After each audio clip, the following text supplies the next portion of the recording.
عليكم ورحمة الله وبركاته.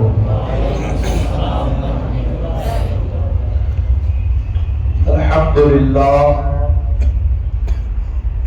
لله الذي أبدع الأخلاق والأراضين، والصلاة والسلام على من كان نبيا وآدم بين الماء والطين، وعلى آله وأصحابه أجمعين. أما بعد، فأعوذ بالله من الشيطان الرجيم. بسم الله الرحمن الرحيم.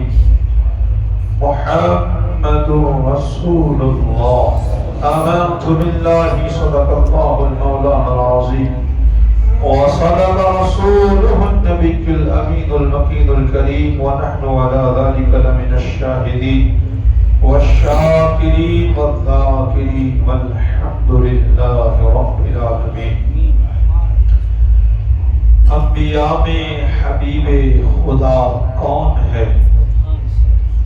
انبیاء میں حبیب خدا کون ہے؟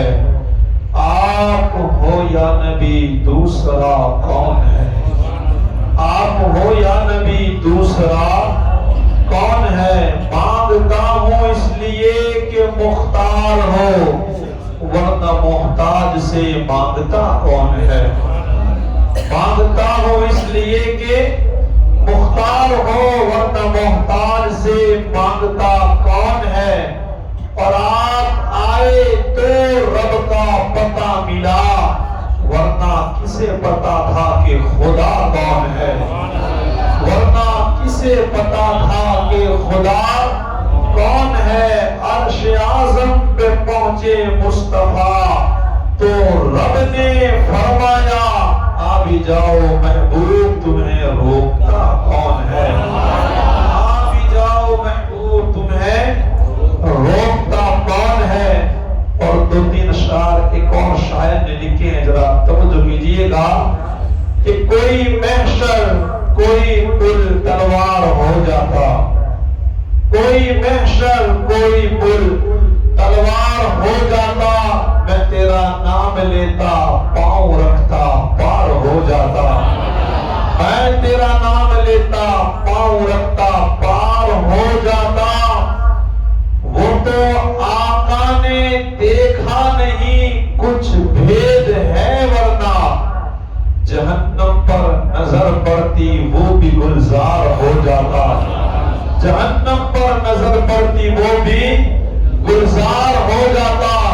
اور تیرے آنے سے پہلے انبیاء اس لیے آئے، تیرے آنے سے پہلے انبیاء اس لیے آئے تاکہ زمانہ تیری آمد کے لیے تیار ہو جاتا، زمانہ تیری آمد کے لیے تیار ہو جاتا۔ بلغ العلا بکمالہ، کشف الدجی بجمالہ، حسنت جمیع خصالہ، صلوا علیہ وآلہ وسلموا تسلیما۔ اللہم صلی علی سیدنا مولانا محمد مبارک وسلم، صلاۃ و سلام علیک یا رسول اللہ صلی اللہ علیہ وسلم۔ حضرات محترم، یہ جشن عید میلاد النبی کی ہماری 12ویں محفل ہے، اور سیرت نبی جہاں سے ہم نے شروع کی ہے اس حوالے سے یہ 10ویں محفل ہے، جہاں سے بات انشاءاللہ ہماری باقی ہے، جہاں تک پہنچ سکتی ہے انشاءاللہ اپنے وقت کو لے کر کے میں پہنچانے کی پوری کوشش کروں گا۔ اگر میرے مقدر میں رہا، زندگی رہی، تو انشاءاللہ آئندہ سال ہم اللہ نے چاہا تو ولادت سے انشاءاللہ شروع کریں گے، تاکہ زیادہ سے زیادہ حضور کی سیرت لوگوں کو سنائی جائے اور ہماری زندگی کو ہم بنا سکے، ہماری زندگی کو کچھ سدھار سکے۔ آئیے انشاءاللہ ایک کلام پاک میلادی کلام ہے، وہ چند اشعار پیش کروں۔ اس سے پہلے عقیدت و محبت کے ساتھ جھوم کر کے درود پاک پیش کریں۔ اللہم صلی علی سیدنا مولانا محمد مبارک وسلم، صلاۃ و سلام علیک یا رسول اللہ صلی اللہ تعالی علیہ وسلم۔ انشاءاللہ مل کے پڑھیے گا. اہلا و سہلا مرحبا یا رسول اللہ یا حبیب اللہ صلی علیک یا رسول اللہ وسلم علیک یا حبیب اللہ. چاروں طرف نور چھایا چھایا آقا کا میلاد آیا آیا. چاروں طرف نور چھایا آقا کا میلاد آیا. خوشیوں کا پیغام لایا آقا کا میلاد آیا. بولو اللہ اللہ اللہ اللہ اللہ اللہ اللہ اللہ. بولو اللہ اللہ. شمسوں کا معیار تارے کیوں نہ وہ خوش آج سارے سارے. شمسوں کا معیار تارے کیوں نہ وہ خوش آج سارے. ان سے ہی تو نور پایا پایا آقا کا میلاد آیا. ہاں ان سے ہی تو نور پایا پایا آقا کا میلاد آیا. بولو اللہ اللہ اللہ اللہ اللہ. اور یہاں بیٹھے ہیں نا خوشیاں مناتے ہیں. شاعر کیا کہتے ہیں؟ کہتے ہیں خوشیاں مناتے ہیں وہی اور دھومیں مچاتے ہیں وہی ہے وہی. خوشیاں مناتے ہیں وہی دھومیں مچاتے ہیں وہی. جن پر وہ کا سایہ سایہ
جن کو شجر جانتے گئے اور کہنا حجر مانتے گئے جن کو شجر جانتے گئے کہنا حجر مانتے گئے ایسا نبی ہم نے پایا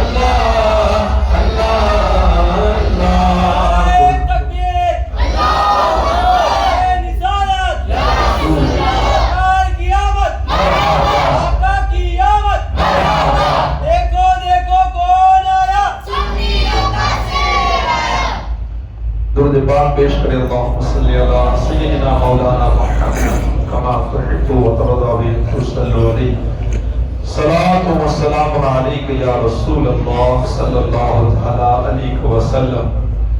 الحمدللہ بات یہاں تک بتائی گئی تھی کہ حضرت سیدنا حلیمہ سعدیہ رضی اللہ تعالی عنہا کا مقدر دیکھیں، ان مقدر پہ لاکھوں سلام۔ آپ حضور صلی اللہ علیہ وسلم کے گھر تشریف لے گئے، حضور صلی اللہ علیہ وسلم کو آپ نے دیکھا، حضور صلی اللہ علیہ وسلم کو آپ نے اپنا دودھ پلایا۔ کئی دنوں سے فاقہ تھا، قحط سالی تھی، اونٹنی کے تھنوں میں دودھ نہیں ہے، ہڈی کمزور ہے، آپ نے نہیں کھایا، سینے میں دودھ نہیں اترتا تھا کہ ایک بچہ پیٹ بھر کر کے پیے۔ ایسے تو پہلے ہی آپ ایک بچے کو پال رہے تھے، لیکن دیکھیں سرکار دو عالم صلی اللہ علیہ وسلم کے لب اقدس جیسے ہی حضرت حلیمہ سعدیہ کے سینے سے لگے، اللہ نے اس میں تھنوں میں دودھ اتار دیا۔ میرے آقا کے جسم کا ایک ایک انگ لاجواب ہے، لاجواب۔ پتہ نہیں لوگ کس منہ سے یہ بات کرتے ہیں کہ حضور ہماری طرح ہے۔ میں ایک جملہ کہنا چاہوں گا، بول دوں، بولے نا، اسے لکھ لیجئے گا، یاد رکھیے گا، ہم میں حضور میں کیا فرق ہے۔ برکتیں ہم ڈھونڈتے ہیں، ہم کیا ڈھونڈتے ہیں؟ ہم برکتیں ڈھونڈتے ہیں، مگر یاد رکھیے گا مصطفیٰ وہ ہے جنہیں برکتیں خود ڈھونڈا کرتی ہے۔ رحمتیں ہم کو ڈھونڈنی پڑتی ہے، مگر میرے مصطفیٰ کی وہ ذات ہیں کہ جنہیں رحمتیں خود ڈھونڈتی ہے۔ رزق ارے ہمیں تلاش کرنا پڑتا ہے، رزق تو میرے آقا کو خود تلاش کیا کرتا ہے۔ وہ شان، وہ مقام اللہ کے رسول کو اللہ نے عطا مختار کل بنا کر کے بھیجا ہے۔ سارے نبی آئے، سارے نبی، ہر نبی کے سامنے حضور کو کھڑا رکھ کر کے الحمدللہ ایک بہترین یہ ایک موضوع ہے، جیسے یہ نبی کو لیا تو اس کے سامنے حضور کو کیا دیا، ہر معجزے کے سامنے، لیکن یہ بات بہت لمبی ہو جائے گی۔ بس میں اتنا کہنا چاہوں گا کہ ذرا دیکھیں حضور کی آپ شان دیکھیں۔ ایک کتاب یہ ممبر پہ پڑھی ہے اللہ والوں کی باتیں، ایک بات اس سے میں آپ کو بتاؤں۔ دیکھیں حضور رزق تو خود تلاش میں ہے، ہر چیز اسی انتظار میں ہے، جیسے آج ہم لوگ دیوانے بنے ہیں، بس حضور کی ہم پہ ایک نظر ہو جائے، ہے کہ نہیں؟ یہاں سے مر کی کیا تمنا ہے؟ بس حضور سنبھال۔ محشر میں کیا طلب ہوگی؟ بس حضور کی نگاہیں۔ ہم ہی نہیں، یہ چرندے پرندے درندے ہر کوئی مصطفیٰ کا دیوانہ ہے، ہر کوئی تمنا کر رہا ہے۔ آقا کریم صلی اللہ علیہ وسلم ایک مرتبہ حضرت سیدنا ابو بکر صدیق رضی اللہ تعالیٰ عنہ کے ساتھ سفر پہ تھے، آپ کو بھوک لگی۔ حضرت سیدنا عبداللہ بن مسعود رضی اللہ تعالیٰ ابھی چھوٹے سے بچے ہیں، آپ کہتے ہیں کہ میں بکریاں چرا رہا تھا. دیکھیں صرف بچے چھوٹے ہیں مگر ان کی زندگی دیکھیں, ان کی باتیں دیکھیں. ابھی حضور نے یوں سمجھے کہ جو باقاعدہ تعلیمات تھی ابھی ان کو نہیں دی تھی, یہ چھوٹے ہیں. کہتے ہیں کہ میں نے دیکھا کہ حضور صلی اللہ علیہ وسلم اور حضرت سیدنا ابو بکر صدیق آئے اور آ کر کے کہا کہ اے بیٹے ہمیں بھوک لگی ہے, کیا بکری کا دودھ پلا سکتے ہو؟ بولے بچہ چھوٹا ہے لیکن کہہ رہا ہے کہ اس کا مالک میں نہیں ہوں, اس کا مالک میں تو نوکر ہوں, میں تو یہ بکریاں کسی اور کی چرا رہا ہوں, اس لیے میں آپ کو دودھ پلا سکتا نہیں. اگر میں پلاؤں گا تو یہ امانت میں خیانت ہوگی. اگر ہمیں کوئی تھوڑی دیر کے لیے سونپ کے جائے نا کہ بھئی یہ بائک ذرا دیکھیو میں آیا, اور کوئی دوست آئے کہ بھئی مجھے ذرا کام ہے یہ بائک, ہم ہاں جلدی ہے میری نون, لیکن ہم یہ نہیں کہے کہ بھائی یہ امانت ہے میں دے سکتا. اگر کسی کی گاڑی لے کر کے ہم کہیں چلے گئے دوسرے گاؤں, اگر وہاں کوئی مانگ لے گا نا تو ہم فوراً دے دیں گے, ہاں جلدی جا کے. ہم یہ نہیں سوچیں گے کہ یار ہم کسی اور کی لے کے آئے, یہ امانت ہے اس نے ہمیں دی ہے.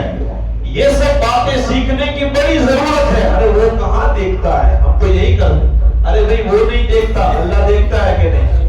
حساب تو اللہ کو دینا ہے نا. حضرت عبداللہ بن مسعود چھوٹے ہیں مگر کہا کہ میں اس کا مالک نہیں ہوں, اس لیے میں اپنے مالک کو پوچھے بغیر اس کا دودھ آپ کو نہیں پلا سکتا. میرے رسول اعظم صلی اللہ علیہ وسلم نے ارشاد فرمایا کیا تمہارے پاس کوئی ایسی بکری ہے جس نے کبھی دودھ نہ دیا ہو؟ بولے نا یار, کوئی ایسی بکری ہے جس نے کبھی بچہ جنا ہی نہ ہو اور کبھی اس نے دودھ دیا ہی نہ ہو؟ ایسی بکری مجھے لا کر کے دو. حضرت عبداللہ بن مسعود کہتے ہیں ایک بکری لا کر کے میں نے دی جس نے کبھی دودھ نہیں دیا تھا.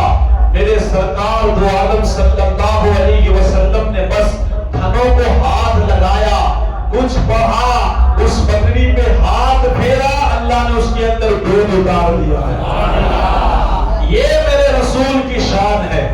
برکتیں انہیں ڈھونڈتی ہے, رحمتیں انہیں ڈھونڈتی ہے. کہاں کیا کرنا ہے, کہاں کتنا کتنی برکتیں دے دینی, یہ مصطفیٰ کی شان ہے. اللہ کے رسول نے حضور کو وہ مقام دیا ہے, اگر چاہے نا ایک پیالے میں ہزاروں نہیں لاکھوں لوگوں کو حضور دودھ پلا سکتے ہیں, اور وہ بھی پیٹ بھر کر کے. وہ آپ کو واقعہ یاد ہوگا, ایک محبت پیدا ہو حضور کی, ذرا سنیے گا. حضرت ابو ہریرہ رضی اللہ تعالیٰ وہ کہتے ہیں کہ شدت کی مجھے بھوک لگی تھی, اتنی شدت کی بھوک لگی تھی نا, میں راستے میں کھڑا ہو کر کے لوگوں سے مسائل پوچھتا, اور مسئلہ ایسا پوچھ رہا تھا کہ سامنے والا سمجھ جائے کہ یہ مسئلہ پوچھنے کے لیے نہیں کھڑے بلکہ حقیقت میں انہیں بھوک لگی ہے. کیا لگی ہے؟ بھوک لگی ہے. میں اپنی زندگی کی ایک بات بیان کروں. ایک بندہ 2-3 دن, ہم تو اتنے نالج والے تو ہے نہیں, ایک بندہ آیا ایسے مسئلے پوچھ رہا تھا, ایسے مسئلے بار بار, میں خود پریشان ہو گیا. پھر میں نے اس کو دھیرے سے کہا بھئی تجھے کچھ کام ہے؟ کہا حضرت ایک کام ہے. کیا ہے؟ ایک کام ہے. کام کیا ہے؟ تو اس نے پریشانی بتائی, اس کی پریشانی کا حل ہو گیا. لیکن کہنے کا مطلب کہ کبھی کبھی آپ سامنے والے کو سمجھنے کی کوشش کریں کہ وہ کیا کہنا چاہتا ہے. ضروری نہیں ہے کہ وہ جو کہہ رہا ہے وہی کام ہو سکتا ہے کہ اس کا کوئی اور کام ہو. کبھی کبھی انسان مجبوری نہیں کہہ پاتا ہے, لوگ خیرات مند ہوتے ہیں. حضرت ابو ہریرہ یہ کہنا پسند نہیں کرتے تھے کہ بھئی مجھے بھوک لگی ہے تو کھلاؤ, نا.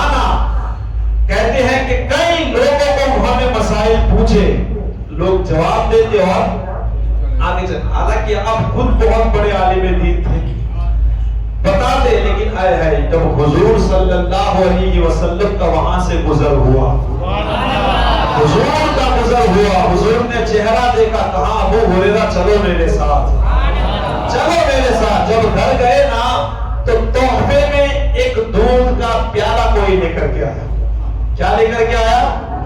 دودھ کا. مالک کونین ہے, پاس کچھ رکھتے نہیں, پاس کچھ رکھتے نہیں. دیکھنے میں تو لگتا ہے ان کے پاس کچھ نہیں, مگر اللہ نے سارے خزانوں کی چابیاں انہیں عطا فرمائی ہے، سارے خزانوں کی چابیاں۔ کہتے ہیں کہ حضرت ابو ہریرہ نے دیکھا، ہاں دودھ کا پیالہ تو آ گیا ہے، اب کچھ سکون مل جائے۔ ابھی اکیلے نہیں تھے، یہ صفہ والے صحابی اور بہت سارے ایسے صحابی تھے جن کا یوں سمجھو کہ حضور کے سوا کوئی نہیں تھا، حضور کے در پہ پڑے رہتے تھے، حضور جو دیتے اسے کھا لیتے، جو دیتے اسے پہن لیتے، اور حضور کے در پہ بس پڑے رہ کر کے دین سیکھتے۔ آج انہی کا دین ہمیں بڑا کام آ رہا ہے۔ تو کہتے کہ حضور نے فرمایا جاؤ وہ صفہ والے صحابیوں کو بلا کے لے کے آؤ۔ ایک دو نہیں، 70 صحابہ کرام تھے۔ کتنے تھے؟ 70 صحابہ تھے۔ اب حضرت ابو ہریرہ کہتے ہیں ایک تو بھوک بہت لگی ہے، ایک پیالہ ہے، اور کتنوں کو بلا کے لائے؟ 70 لوگوں کو۔ ایسے ایک تو واقعات نہیں ہے حضور کی زندگی میں، ڈھیر سارے۔ کبھی کبھی صحابہ دعوت کرتے نا، حضور کی اکیلے کی دعوت کرتے، اور جب حضور تو صحابہ کے درمیان بیٹھے رہتے، اب دعوت کے بلانے جانا ہوتا تو کیسے وہ صحابہ گھبراتے، حضور اکیلے تو ہے نہیں، اب کھانا تو حضور کا بنایا ہے، اب اتنے تو دھیرے سے اشارہ کرتے ہیں، اب مہمان بیٹھے ہوئے تو کیا کرے گا، اب دوسروں کو بھی اچھا تو نہیں لگے گا۔ اب حضور جواب نہیں دیتے، ایسے 2-3 مرتبہ تو حضور کہتے ہیں ان کو بھی لانا ہے۔ اب وہ کیا کرے بیچارے صحابہ کرام، اب کہتے ہیں چند مرتبہ حضور کو وہ دعوت دیتے، حضور ان کو بھی کہتے ہیں، وہ نہ کہتے یا رسول اللہ صرف آپ اکیلے چلے، کھانا تو ہے نہیں اتنا۔ لیکن جب دیکھا چند مرتبہ حضور نے کہا ان کو، کہا ہاں یا رسول اللہ ان کو بلا لے۔ اب وہ جانتے تھے اب جو لا رہا ہے وہی سنبھالے، جو لا رہا ہے وہی سنبھالے گا۔ صحابہ کرام کہتے کھانا 2-4 لوگوں کا ہوتا مگر حضور سینکڑوں کو کھلا دیتے تھے، اور وہ ایسے کا ایسا، اللہ نے کوئی مجبور ہمیں نبی تھوڑی نہ دیا ہے، سمجھے کبھی اللہ کے رسول کا مقام کیا ہے۔ کہتے ہیں کہ ایک پیالہ تھا، صرف ایک پیالہ۔ اب بھوک جسے لگی ہے نا، جب سارے صحابہ آ گئے تو حضور کہتے جاؤ سب کو پانی پلاؤ۔ اب جس کو بہت بھوک لگی ہو وہ کہتے نا یہ کھانا بانٹنا ہو نا، اپنے بھاتے کا پہلے کھا لو، باقی لوگ اللہ بچی کھانا ہی ملے گا۔ یہ بندہ خود ہی بھوکا ہے، کیا کھلائے؟ لیکن یہاں ابو ہریرہ رضی اللہ عنہ اتنی بھوک لگی ہے کہ لوگوں کو مسائل پوچھے۔ اب وہاں اب باری اب ایک بات سوچے، آپ ایک پیالہ ہے، ایک پیالہ ہے، 70 لوگ کھڑے ہیں، اب باری پلانا ہے۔ اب بندہ سوچے گا نا میری باری تو آنے والی، لیکن وہ کہہ رہے ہیں کہ ایک وہ پی رہا تھا، میں پیالے کو دیکھ رہا تھا، لیکن انہوں نے پیا، الحمدللہ دودھ میں کوئی کمی نہیں ہوئی ہے۔ اب دوسرے صحابی کی باری آئی، انہوں نے پیٹ بھر کر کے پیا۔ تیسرے صحابی کی باری آئی، انہوں نے پیٹ بھر کے کیا۔ اس طرح باری گویا یہ بات بتاتے ہیں کہ اس پیالے کا کنیکشن جنت سے حضور نے جوڑ دیا، یہاں سے وہاں حضور نے جوڑ دیا ہے۔ میرے آقا آپ فرماتے ہیں یہاں سے کھڑے جنت سے حضور پھل توڑ سکتے ہیں، وہ مقام اللہ۔ کہتے ہیں کہ سارے صحابہ نے پیا مگر پیالے میں سے ایک قطرے کی کمی نہیں ہوئی ہے، ایک قطرے کی نہیں۔ ابو ہریرہ کی باری آئی، حضور نے کہا پیو، آپ نے پیا، جب منہ سے وہ پیالہ ہٹایا کہا اور پیو، کہا میں نے پھر پیا، جب ہٹایا کہا اور پیو، میں نے پیا، یا رسول اللہ کہا پیو، کہتے ہیں پیٹ بھر کے میں نے پی لیا، پھر کہا اور پیو، کہا یا رسول اللہ بس اب جگر نہیں ہو رہا، اب میں نہیں پی پاؤں گا۔ کہتے ہیں اس کے بعد حضور نے وہ پیالہ لیا، بسم اللہ پڑھی اور حضور نے پیا تو پیالے سے دودھ ختم ہو گیا۔ یعنی اللہ نے سب کچھ اختیار دیا ہے۔ اسی واقعے کو حضور سیدی امام احمد رضا فاضل بریلوی اپنے کلام میں یوں ذکر کرتے ہیں کہ کیوں ہریرہ تھا وہ کیسا جام شیر، کیوں جناب ابو ہریرہ کیسا تھا وہ جام شیر، شیر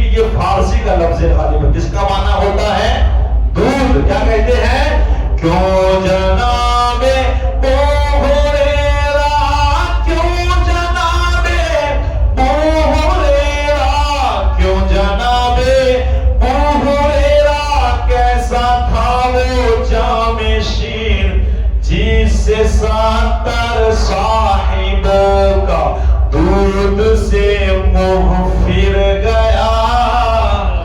باری باری سب نے دودھ پیا اور منہ ہٹا لیا، تو گویا اللہ کے رسول کو کیا مقام دیا ہے، حضور کے اختیار میں کیا نہیں ہے۔ حضور نظر کر دے تو پیالے میں برکت، حضور ہاتھ پھرا دے تو بکری کے دودھ میں برکت، اور اگر حضور کسی عورت کے تھنوں کو منہ لگا لے اللہ وہاں بھی دودھ میں برکتیں عطا فرماتا ہے۔ حضرت حلیمہ سعدیہ رضی اللہ تعالیٰ عنہا غالباً 1 2 3 یا 2 3 دن وہاں رہے ہیں۔ کہتے ہیں کہ صرف میرے سینے میں نہیں بلکہ میرے شوہر نے دیکھا تو اونٹنی کے تھنوں بھی دودھ سے بھر چکے تھے۔ دودھ نکالا، اتنا نکالا کہ ہم نے اور حضرت آمینہ خاتون اور گھر والوں نے ساروں نے پیٹ بھر کر کے پیا۔ ایک بڑا خوبصورت سا جملہ لکھا ہے، کہتے ہیں کہ کئی دن کئی مہینوں سے رات بھر میرا بیٹا سو نہیں رہا تھا، ہمیں چین کی نیند نہیں مل رہی تھی، اس لیے کہ بھوکے تھے، کیا نیند آتی۔ لیکن آج الحمدللہ حضور کے صدقے میں ہم سکون سے سو پائے ہیں، سکون سے۔ آج بھی سکون سے نیند چاہیے نا، تو واٹس ایپ اور کیا کہتے ہیں انسٹاگرام یوٹیوب کھول کے نہ بیٹھو، الحمدللہ تسبیح درود پڑھتے پڑھتے سو جاؤ، سکون کی نیند ملے گی۔ یہ عادت بنائے، حضور کی نعتیں پڑھتے پڑھتے گنبد خضرا کو تصور میں لیتے لیتے انشاءاللہ سوئے، انشاءاللہ سکون کی نیند ملا کرے گی۔ کہتے ہیں کہ جب یہاں سے یہ قافلہ روانہ ہونا چاہا کہ چلو اب ہمیں اپنے قبیلے میں جانا ہے، سارے قافلے والے تیار ہو گئے۔ حضرت سیدنا حلیمہ سعدیہ رضی اللہ تعالی عنہا نے بھی اپنے بستروں کو باندھ لیا کہ اب سفر شروع کرنا ہے۔ کہتے ہیں کہ سارے قافلے والے جب چلنے لگے، حلیمہ سعدیہ اپنی سواری کو کنٹرول کرتی لیکن وہ کنٹرول نہیں ہو پا رہی تھی، وہ چاہتی کہ دھیرے چلے لیکن یہ رفتار ایسا لگ رہا تھا کہ ایکسیلیٹر خود بخود دب رہا ہے، اتنی تیزی کے ساتھ۔ اب قافلے والوں سے یہ ان کی سواریاں آگے نکل رہی تھی تو قافلے والے حیران پریشان تھے، انہوں نے ابھی تک حضور کو دیکھا ابھی تک نہیں دیکھا تھا۔ علامہ عبد المصطفیٰ اعظمی ایک بڑا خوبصورت سا جملہ لکھتے ہیں، کہتے ہیں کہ قافلے والوں نے پوچھا اے حلیمہ تیری سواری کو کیا ہو گیا ہے، یہ تو بڑی کمزور تھی، چلنے کے لائق نہیں تھی، ذرا یہ بتا کیا تو نے سواری کو بدل لیا ہے؟ حلیمہ سعدیہ کہتی ہے ارے ذرا دیکھو میری گود میں نے سواری نہیں البتہ سوار بدل چکا ہے۔ یہ دیکھو یہ عبداللہ بن عبد المطلب کا بیٹا محمد ہے، اسی کی برکت سے یہ سواری آج اتنی بھاگ رہی ہے۔ اور انہوں نے کہا کہ ذرا یہ بتا تو نے آج کیسی خوشبو خریدی ہے کہ تو چل رہی ہے راستہ مانگ رہا ہے؟ کہا میں نے کوئی خوشبو نہیں خریدی، یہ انہی کی برکت کی وجہ سے یہ راستہ مانگ رہا ہے۔ اللہ اکبر، کیا مقام، کیا مرتبہ اسی راستے سے۔ یہاں یہ بھی لکھا ہے کہ پورے راستے چلتے چلتے عورتوں میں حسد بھی پیدا ہو گیا۔ کیا پیدا ہوا؟ جلن محسوس ہو گئی، یار انہیں کیسا بچہ مل گیا، ہم محروم رہ گئے۔ تو آج اگر الحمدللہ حضور کی بارگاہ میں حضور سے قریب ہو کر جتنی خوشیاں مناؤ گے نا، چلنے والے تو حسد تو ہونا ہی ہے کہ آپ اتنا کیوں کرتے ہو، کیوں حضور کی اتنی یاد مناتے ہو۔ حضرت حلیمہ سعدیہ حیران تھی یہ دیکھ کر کے، کیونکہ آپ نے تجربے کو دیکھنا شروع ہی ہو گیا، گھر ہی سے آپ کو پتا چل گیا تھا کہ یہ کوئی معمولی بچہ، اتنے سارے دودھوں کا بڑھ جانا اور ایک سے ایک آپ چیز نے۔ کہتے ہیں کہ صرف جب آپ راستے سے جا رہے تھے نا تو درندے پرندے سب راستے میں آ کر سلام پیش کرتے اور ایسا لگتا جیسے حضور کو دیکھنے کے لیے سب کھڑے ہیں، اور سب کو معلوم ہو چکا ہے، ہوتا ہے نا کوئی بڑا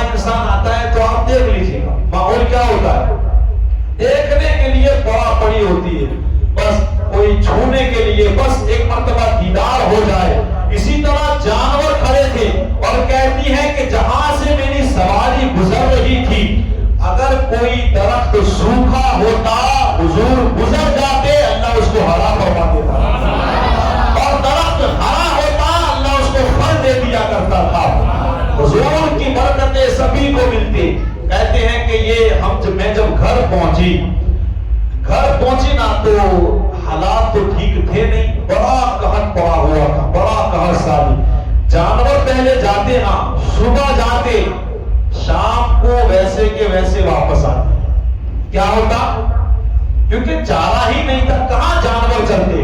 لیکن کہتی ہیں کہ جب سے حضور صلی اللہ علیہ وسلم میرے گھر تشریف لائے، جب میرا بیٹا جانور چرانے کے لیے اب گیا، جب شام کو میرا ریوڑ واپس آیا تو بالکل پیٹ ہرا بھرا تھا، اور بالکل ایسا لگتا تھا جیسے بہت سارا چارہ انہیں مل گیا ہو، اور دودھ اتنا نکلتا کہ گھر کے سارے برتن بھر جاتے، مگر تھنوں میں سے دودھ کی کمی نہیں ہوتی تھی۔ یہ مصطفیٰ کی آمد کی برکتیں اپنی آنکھوں۔ اب جو قبیلے والے تھے نا اگل بگل کے، اب وہ ان کو لڑائی کرتے، ارے تم کہاں بکریاں چراتے ہو؟ وہاں چراؤ جہاں حلیمہ کی بکریاں چڑھتی ہیں، وہ گلی میں دکان ماننی، کیونکہ اس کی وہ چلتی ہے۔ یہ تو پہلے سے ہی ہوتا ہوگا، ہے اس کی ہوٹل بہت چلن ہے، اس کے بغل میں کھڑی کر دو۔ یہ ہوتا ہے کہ نہیں؟ آپ دیکھیے گا، اگر ہم نے تو یہ بھی دیکھا ہے کہ بندہ کاروبار کچھ اور کر رہا ہے، اور گاؤں میں اگر کسی نے نئی چیز شروع کر دی، اور اگر لوگوں نے دیکھا نا اس کا بہت چلتا ہے، ہم بھی یہ کام کریں، یہ شروع یہی ہو رہا ہے۔ اب حلیمہ سعدیہ کی جب بکریاں جہاں جہاں چلتی، لوگ کہتے بھئی وہی بکریاں چلاؤ، وہی بکریاں چلاؤ۔ دونوں باتیں ملا کرتی ہیں۔ الحمدللہ جب بھی بکریاں گھر آتی، ایک آخری باتیں میں پیش کر دوں، انشاءاللہ اللہ نے چاہا تو پھر کبھی اس کے آگے بات کی جائے گی، اگر زندگی رہی تو۔ بہت سارے تجربے، یوں سمجھئے کہ حضور لاجواب ہے، حضور لاجواب ہے۔ ارے جس کا کلمہ پڑھ کے ہم خود مسلمان بنتے ہو، کیا ہماری طرح وہ ہو سکتے ہیں؟ حضور کی ہر ادا لاجواب۔ ہم اپنے گھر پوچھ کے آئے کہ ہم نے کتنے پیمپرز بگاڑے، کتنے گدے بگاڑے، کتنی گودریوں کو خراب کیا ہے۔ حضرت حلیمہ سعدیہ کہتے ہیں مصطفیٰ نے کبھی اسی طرح کبھی ٹوائلٹ نہیں کیا، کبھی نہیں۔ ایک ٹائم ہوتا، مجھے پتا چل جاتا، میں حضور کو لے کے جاتے، حضور فارغ ہو جاتے۔ عام بچوں کی طرح نہیں، یہ گودری بھگاؤ، وہ بھگاؤ۔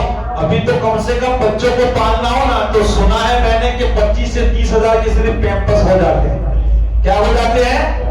یہ باتیں بتانے کا مقصد یہ ہے کہ ہم اور ہیں، مصطفیٰ وہ اور ہیں، ان کی لائف اور ان کا بچپنا اور ان کی جوانی اور ہمارا مرنا بھی اور مصطفیٰ کا یہاں سے جانا اور ہے، ان کی برابری نہیں ہو سکتی ہے۔ حضرت حلیمہ سعدیہ کہتی ہے کہ اگر حضور کی شرمگاہ پر سے کبھی کپڑا ہٹ جاتا، حضور روتے، اتنا روتے کہ میں جلدی سے آ کر کے کپڑا فوراً ڈال دیتی۔ آج کے بچوں کو تو اچھا لگتا ہے کہ ننگے گھومے، بیٹھنے کا تک نام نہیں لیتے۔ اب بتاؤ ہمارے کہاں بچے اور آمینہ کا لال کہاں ہے؟ اور حضرت حلیمہ سعدیہ کہتی ہے کہ اگر مجھے کبھی کبھی دیر ہو جاتی، میں دیکھتی غیب سے کوئی آتا اور کپڑا اڑا جاتا۔ یہ میرے نبی کی شان تھی۔ ایک ایک رات، ایک ایک دن حلیمہ سعدیہ رات دن حضور کے تجربے دیکھتی، یہاں تک کہ حلیمہ سعدیہ نے یہ بھی دیکھا بچوں کو کھلونوں کی ضرورت پڑتی ہے۔ ہمارے آپ کے بچوں مٹی کے ہیں تو مٹی کے برتنوں سے کھیلتے ہیں، لیکن میرے رسول نوری ہے، ان کا کھلونا بھی نوری ہے۔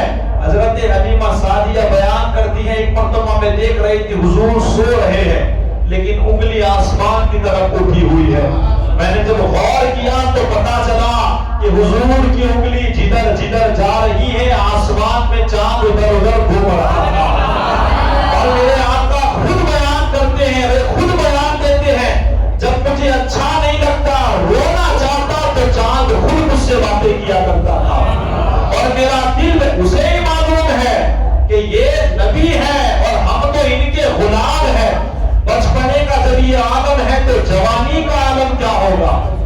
اور حضور کی میں کیا باتیں بیان کروں، ہمارے کہاں منہ ایسے کہ ہم حضور کی باتیں کریں، کہاں ایسے ہوں؟ کتابوں میں لکھا ہے الحمدللہ صرف حلیمہ سعدیہ کو نہیں، قبیلے والوں کو پتا کوئی بیمار ہوتا نا تو حضور کے پاس اس کو لایا جاتا، حضور کے پاس بچوں کو لایا جاتا، حضور صرف ہاتھ پھیرتے اللہ اس کو شفا دے دیا کرتا۔ اور صرف انسان نہیں، بات اتنی بڑھ گئی کہ جانور اگر کمزور اور بیمار پڑتے حضور کے پاس لایا جاتا، حضور صرف اس پر ہاتھ پھیرتے، اے حلیمہ بس تمہارے بیٹے کا ہاتھ رکھ دو، ہاتھ حضور رکھتے اللہ اس کو شفا دے دیا کرتا۔ کتنی شانوں کا مالک حضور کو اللہ نے بنایا، کیا شان عطا فرما۔ یہ تو صرف بچپنے کا شان، بچپنے کی عادتیں ہیں، بچپنے کی شان ہے، کیا عالم ہے۔ اللہ اکبر۔ حضور حقیقت میں کیا ہے یہ میں اور آپ نہیں سمجھ سکتے۔ اللہ کے پیارے رسول نے خود کہا ہے ایکم مثلی، تم میں میری طرح کوئی نہیں ہے۔ یاد رکھیے گا، ایسے سمجھانے کے طور پہ کہوں تو حضور کے گویا 3 روپ ہے۔ ایک وہ ہے جو بشری ہے، کیا ہے؟ ہم نے جو دیکھا ہے نا، جو مدینے کی گلیوں میں، مکے کی گلیوں میں، طائف میں جو گھوم رہے ہیں حضور، یہ حضور کی بشری زندگی مانی جاتی ہے۔ دوسرا مرحلہ وہ ہے جو حضور کی نوری زندگی مانی جاتی ہے۔ کیا مانی جاتی ہے؟ نوری۔ جیسے معراج پہ حضور گئے تو وہ ایک نوری زندگی ہے۔ ہمارا جسم اوپر نہیں جا سکتا لیکن آنکھیں یہ نور ہے، ایسے اٹھے گی تو 1 سیکنڈ میں آسمان تک پہنچ جائے گی، یہ نور کی رفتار ہے۔ تو حضور نوری ہے، وہ نوری جسم میں کہاں تک گئے؟ سدرۃ المنتہا تک۔ کہاں تک گئے؟ سدرۃ، کیونکہ فرشتے بھی نوری ہیں، حضرت جبرائیل بھی نوری ہے، لیکن حضور وہاں تک نہیں رکے، وہاں سے تو بشری ہے، نوری ہے، یہاں سے حضور آگے گئے اور اس کو کہتے ہیں حضور اپنے حقیقی روپ میں آئے۔ کیا کہتے ہیں؟ ایسا حقیقی روپ جو حضرت جبرائیل نہیں دیکھ سکتے۔ اور یہ جبرائیل علیہ السلام نے وہاں پر کھڑے ہو کر یہ عقیدہ دیا۔ حضور کو آپ نے یہ نہیں کہا کہ یا رسول اللہ آپ آگے نہ جائیے، جب میں نہیں جا سکتا تو آپ کیسے جا سکتے ہو، یہ کہا۔ اور روکا بھی نہیں کہ نہ جائیے۔ گویا حضرت جبرائیل خود کو حضور جیسا اگر سمجھتے تو کہتے کہ چلو میں بھی آگے چلتا ہوں، لیکن حضرت جبرائیل رک گئے۔ گویا کہا یا رسول اللہ میں آگے نہیں آ سکتا، اس لیے کہ میں آپ کی طرح نہیں ہوں، اور آپ کو میں روکوں گا نہیں اس لیے کہ آپ میری طرح نہیں ہو۔ یہ عقیدہ جبرائیل ہے کہ حضور کیا ہے یہ اللہ بہتر جانتا ہے، اور القیامت کے دن آدم سے لے کر جتنے لوگ آئیں گے سبھی لوگ جان جائیں گے کہ حضور کا مقام کیا ہے۔ وقت ہو گیا ہے لیکن ایک مصرع مجھے حضرت امام حسن استاذ زمن اعلیٰ حضرت کے بھائی ان کا یاد آیا ہے تو میں اس پر اپنی تقریر کو انشاءاللہ ختم کر دیتا ہوں۔ اللہ نے چاہا تو اس کے آگے انشاءاللہ زندگی رہی تو میں سناؤں گا، کیونکہ بہت لمبی باتیں ہیں۔ ابھی تو حضور کا بچپنا، حضور کی شادیاں، حضور کی تجارت، اور اعلان نبوت کے بعد کے 13 سال حضور نے کیسے گزارے، پھر 10 سال مدینے میں کیسے گزرے، انشاءاللہ کبھی بیان کیا جائے گا۔ لیکن ایک بات ہے کہ اپنی بات کو میں ختم کر رہا ہوں۔ یارو دیکھیے ہم نے جس سے محبت کی ہے نا، دنیا والوں کو بھی اللہ دکھائے گا کہ تم نے کس سے محبت کی ہے، اور جس نے غداری کی ہے، جس نے گستاخی کی ہے، ہر کسی کو اللہ دکھائے گا کہ تم نے کس سے غداری کی ہے، تم کس کے بارے میں عیب نکالتے تھے، تم کس کے بارے میں گستاخیاں کرتے تھے۔ ہمارا ایک سوال، ہر فرقے والا یہ مانتا ہے کہ میدان محشر لگے گا، بولو یارو لگنا ہے نا۔ یہاں سے ایک مرحلہ ہے قبر، اور قبر کے بعد محشر، اس میں سارے لوگ جمع ہوں گے۔ میں آپ سے ایک سوال پوچھتا ہوں، کیا ضرورت ہے میدان محشر لگانے کی؟ ضرورت کیوں ہے بھائی؟ کیا اللہ نہیں جانتا کہ کون جنتی ہے؟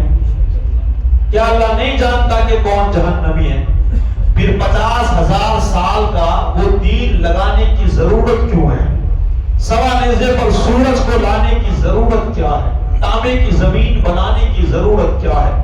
اتنا ٹائم اللہ کیوں بگاڑ رہا ہے؟